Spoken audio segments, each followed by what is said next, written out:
Saudi അറേബ്യയിലെ Riyadh ജയിലിൽ കഴിയുന്ന കോഴിക്കോട്ടെ അബ്ദുൾ റഹീമിന്റെ ജയിൽ മോചനവുമായി ബന്ധപ്പെട്ട കേസ് റിയാദിലെ കോടതി ഇന്ന് വീണ്ടും പരിഗണിക്കുന്ന ദിവസമാണ്. ഇന്ത്യൻ സമയം ഇന്ന് ഉച്ചയ്ക്ക് 2 മണിക്കാണ് കേസെടുക്കുന്നത്. മോചന ഉത്തരവ് ഉണ്ടാകുമെന്ന പ്രതീക്ഷയിലാണ് റഹീമിന്റെ കുടുംബം. അതേപോലെ റിയാദിലെ നിയമസഹായ സമിതിയും അങ്ങനെ ഒരു പ്രതീക്ഷ വെച്ചു പുറത്തുനിന്നാണ് ജിദ്ദയിൽ നിന്നും ഞങ്ങളുടെ പ്രതിനിധി ജലീൽ കണ്ണമംഗലം റിപ്പോർട്ട് ചെയ്യുന്നത്. തത്സമയം ജലീൽ ചേരുകയാണ്. ജലീൽ, ശരിക്കും ഇന്നെങ്കിലും ആ ഒരു വിധി ഉണ്ടാകണേ എന്നാണ് എല്ലാവരും ആഗ്രഹിക്കുന്നത്. പറയൂ കൂടുതൽ വിശേഷങ്ങൾ. Good morning. Good morning S K. സൗദിയിലെ ജയിലിൽ കഴിയുന്ന ഈ കോഴിക്കോട് ഫറൂഖ് സ്വദേശി അബ്ദുറഹീമിന്റെ കേസ് റിയാദിലെ ക്രിമിനൽ കോടതി ഇന്ന് വീണ്ടും പരിഗണിക്കുകയാണ്. സൗദി സമയം രാവിലെ 11:30, ഇന്ത്യൻ സമയം ഉച്ചയ്ക്ക് 2 മണിക്കാണ് ഇന്ന് കേസ് പരിഗണിക്കുന്നത്. ഇന്നെങ്കിലും മോചന ഉത്തരവ് ഉണ്ടാകും എന്ന പ്രതീക്ഷയിലാണ് അബ്ദുൾ റഹീം. ഓൺലൈൻ വഴിയാണ് കോടതി കേസ് പരിഗണിക്കുന്നത്. ഈ ഓൺലൈൻ വഴി അബ്ദുറഹീമും അതോടൊപ്പം തന്നെ അഭിഭാഷകരുമെല്ലാം ഹാജരാകും എന്നാണ് പ്രതീക്ഷ. ജയിൽ മോചന ഉത്തരവ് ഇന്ന് ഉണ്ടാകും എന്ന ഒരു പ്രതീക്ഷ സഹായ സമിതി നേരത്തെ തന്നെ പറഞ്ഞിരുന്നു. അതോടൊപ്പം തന്നെ അബ്ദുറഹീമിന്റെ കുടുംബവും ഇതിനുവേണ്ടി കാത്തിരിക്കുകയാണ്. വധശിക്ഷ റദ്ദാക്കിയിട്ടും അബ്ദുറഹീമിന്റെ മോചനം ഇതുവരെ സാധ്യമായിട്ടില്ല. കഴിഞ്ഞ ജൂലൈ 2-ന് അബ്ദുറഹീമിന്റെ വധശിക്ഷ കോടതി റദ്ദാക്കിയിരുന്നു. പക്ഷെ പബ്ലിക് ഒഫൻസുമായി ബന്ധപ്പെട്ട കേസ് തീർപ്പാകാത്തതാണ് ഈ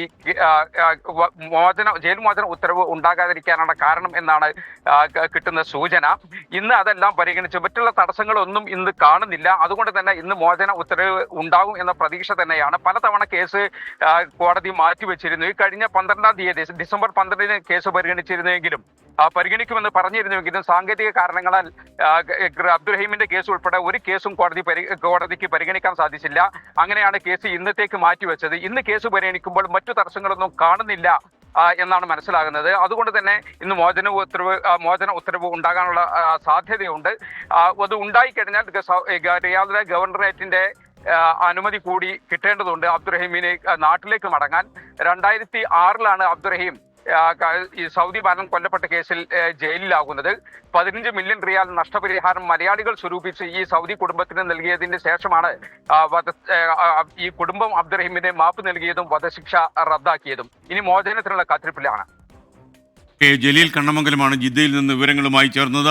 റിയാദിലെ നിയമസഹായ സമിതി വളരെ സജീവമായിട്ട് രംഗത്തുണ്ട്. അവരുടെ പ്രതീക്ഷയും ഇന്ന് കേസെടുക്കുമ്പോൾ കോടതി അനുഭാവപൂർവ്വം ഈ കാര്യം പരിഗണിക്കും. മറ്റുള്ള എല്ലാ കാര്യങ്ങളും പ്രോസസ്സെല്ലാം പാലിച്ച് കോടതിയുടെ നടപടികളെല്ലാം പൂർത്തിയായി കഴിഞ്ഞു. ഇനി റഹീം ഫറൂഖിലേക്ക് വരേണ്ട ഒരു നിമിഷമാണ് നമ്മളൊക്കെ പ്രതീക്ഷിച്ചിരിക്കുന്നത്. കാരണം 45 കോടിയോളം രൂപ പിരിച്ചെടുക്കാൻ കഴിഞ്ഞു. ലോകത്തെമ്പാടുമുള്ള മലയാളികൾ വളരെ ചുരുങ്ങിയ ദിവസങ്ങൾ കൊണ്ടാണ് ഇത്രയും വലിയൊരു തുക സംഭരിച്ചത്. കേരള ചരിത്രത്തിൽ ഒരുപക്ഷെ ആദ്യ സംഭവമായിരിക്കുമെന്നാണ് ഞാൻ പ്രതീക്ഷിക്കുന്നത്.